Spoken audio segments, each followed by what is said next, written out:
Hello everybody, welcome back to the channel. Today we are gonna look at how to find the center of mass for your lure design, and also how to find the center of mass when there's a separate weight in your lure design. Let's get started.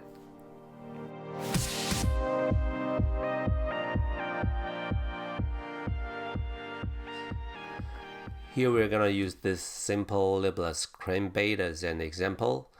Since we have the timeline available here, so I'm gonna just go through the steps about how I created this. So let's move back to the beginning of the timeline.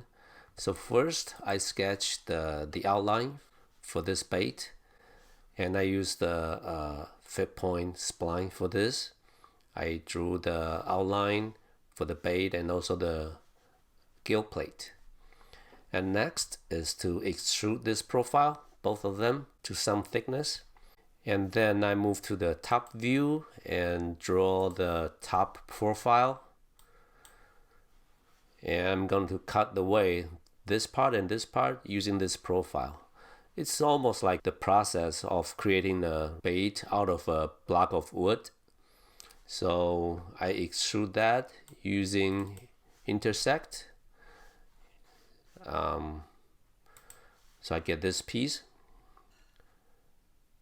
And then I drew the front profile like this. Same procedure, cut away this part, top and bottom, like using the belt sander to remove this part, using extrude again, intersect. So I get this piece, and then next is to smooth out this edge using fillet. Again, it's like using the belt sander to make this smooth, and also using the fillet to smooth out the edges. And here I'm using let me open this. I am using the variable fillet for that. As you can see, I have different radius for different part. So what you do is change this to variable and then add points. You can specify different radius for this. I did that for the edge, and finally I did the fillet for this edge. And now I have half of the bait. And next, create the air chamber for this. So next is to make a copy first. And I use the shell feature to create a shell for this body. And as you can see, shell will cut away the center part. Let's remove the profiles. The shell will cut away the center part and leave the outside, but actually we want the D-shell operation. To do that, I create another copy of the original body again, and then use combine operation to cut away the shell, sort of like D-shell. So I got this piece, and that's the original piece and the center piece. So I am going to use this as the air chamber, but I'm not going to use the entire piece, so I add a split line. So I'm going to use this line to split this air chamber into half, and then just remove the bottom part. So like so, split. Now I have two, and then remove the bottom like this. So I have the top one, and finally I do a mirror for that air chamber. So I have entire piece of air chamber, and I'm not going to combine this with the body just yet. I'm going to do that in the end.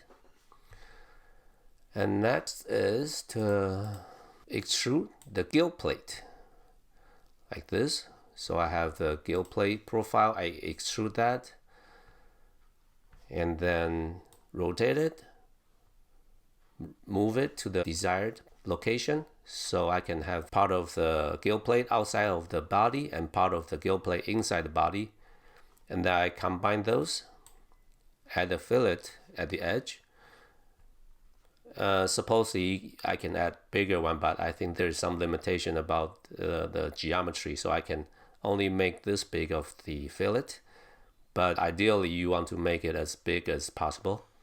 Next is to make the eye socket. So let's see. Right, so I make the eye socket profile and extrude that piece.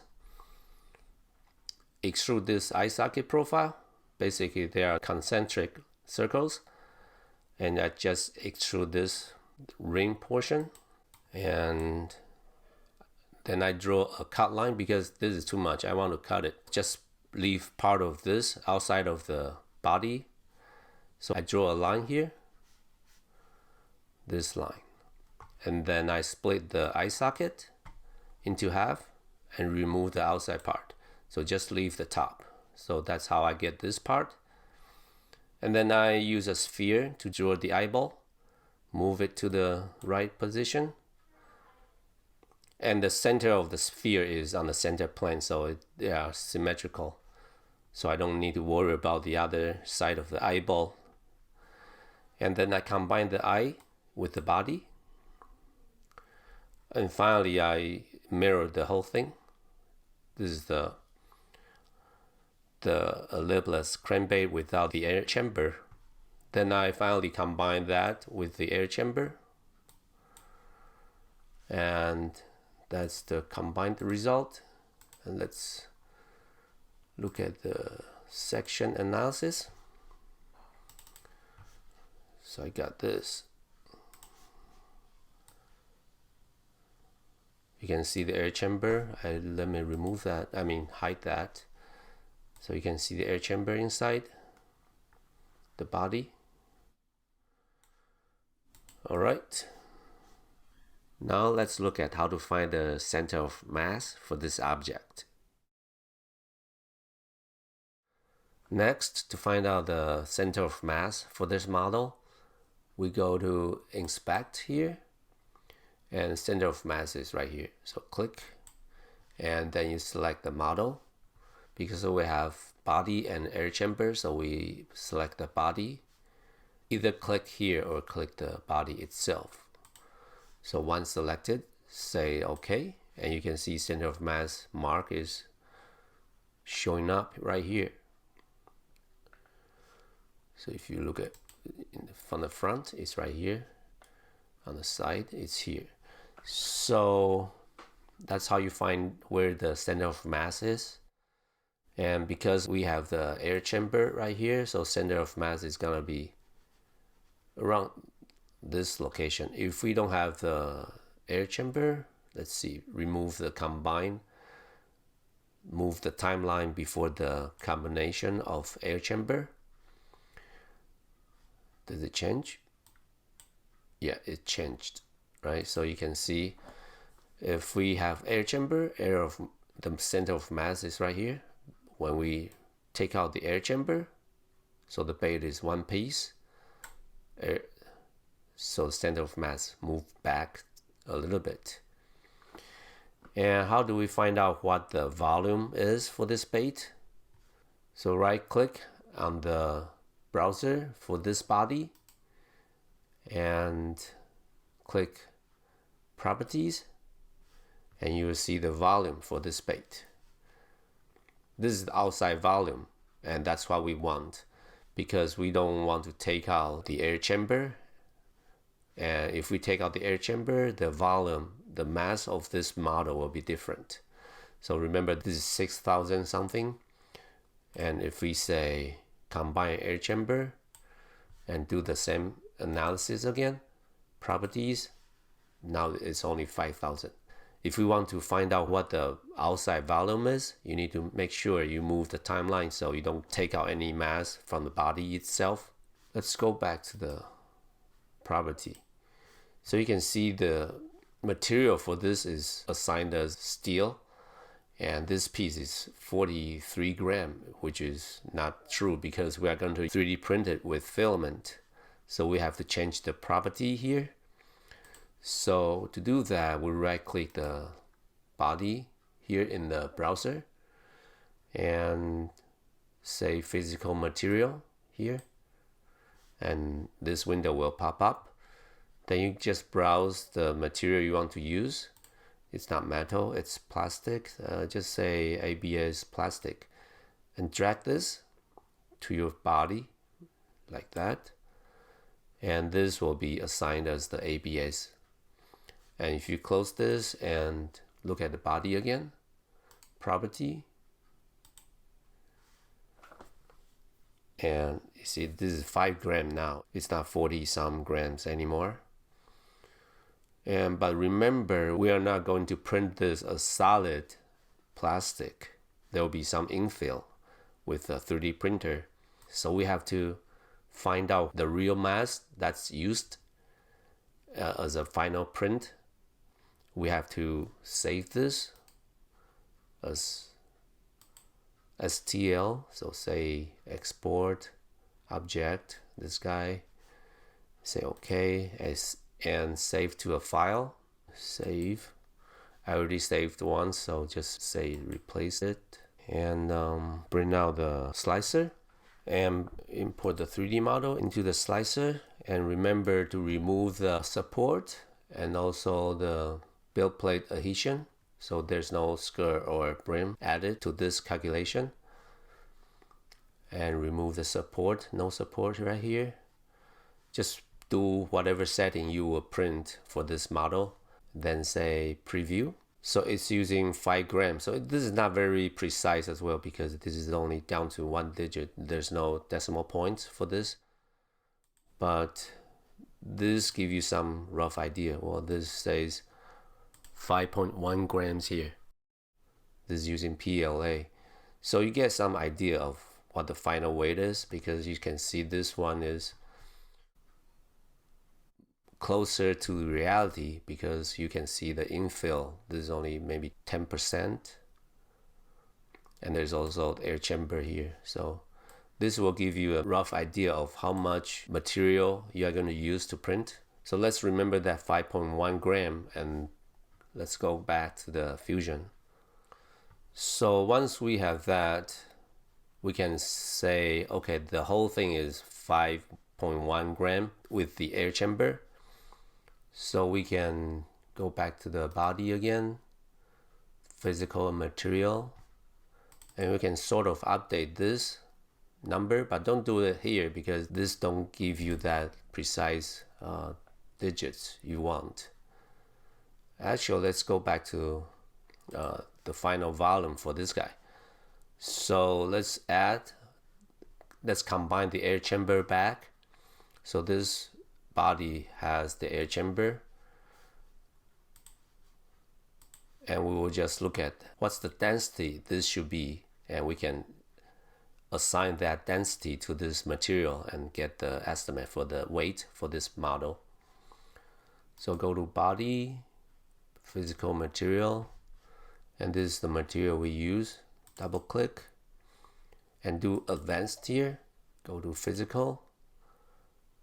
There's mechanical property, and you can see the predefined value is 1.06 gram per centimeter cube. So I forgot to write down the volume for that.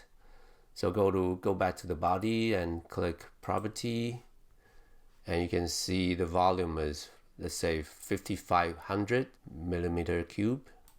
Say OK, and then go back to physical material again, double click, advanced, physical, and this guy we have to write a number. So 5.1 divided by 5500. Actually it's 5.5, right, because that's millimeter cube and this is centimeter cube, so it's by a factor of 1000. So that's 5.5 centimeter cube, 5.1 gram, and apply. This will compute the number for you live, and say OK here. And now if you go back to the property, I need to close this first, properties, and you can see this 5.1 gram with the air chamber. So that's how you kind of estimate the weight for this piece. although it's showing it's solid, but we have taken the infill into account for this model. So that's what we can do to estimate the weight and the volume for this model.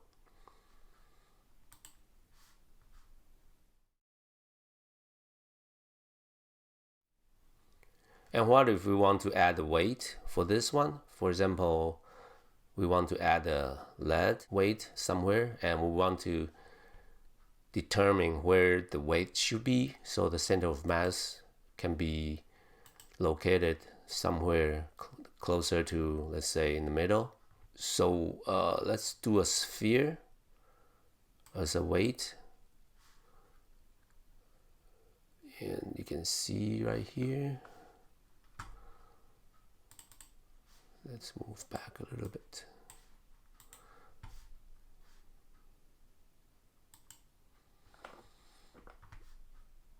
Okay, so create a sphere, copy it to a different body. Let's say do it as a component. Weight, it's right there. Okay, so weight is here. It's just, I don't know, somehow it's not showing. If we turn off body, we can see it's right here. Right click this guy to assign property, physical property. So we have lead, so we can drag this one and give it to this weight. Say close. And this weight by itself is 0.5 gram. So 0.5 grams is like 1/10 of the lure itself. And when we want to figure out the combined center of mass, let's redo it. Well, actually we can modify it. So double click this guy, center of mass. You can see there's only one selected. So let's select weight as well. So you can see now 2 selected. Say okay. Well, actually we can try it live. Center of mass again.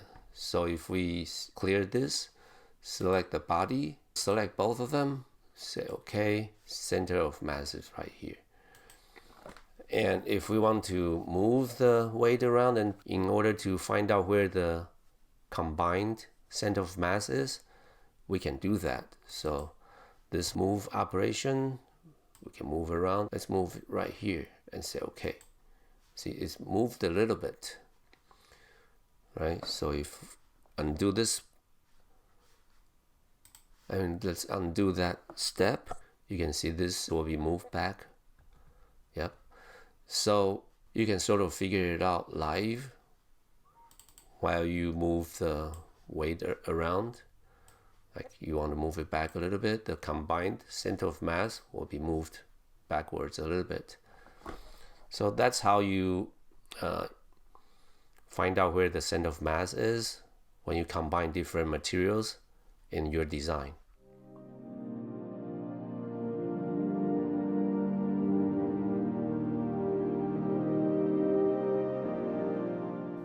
Alright, that's all I have for today. So today we have covered how to find the center of mass for an object and also for multiple objects with different materials. I also described how to find the equivalent density when the model is not printed as solid. Hope this will help in your next model design. If you have any questions, let me know. I would love to hear your feedback. And I will see you in the next one. Peace!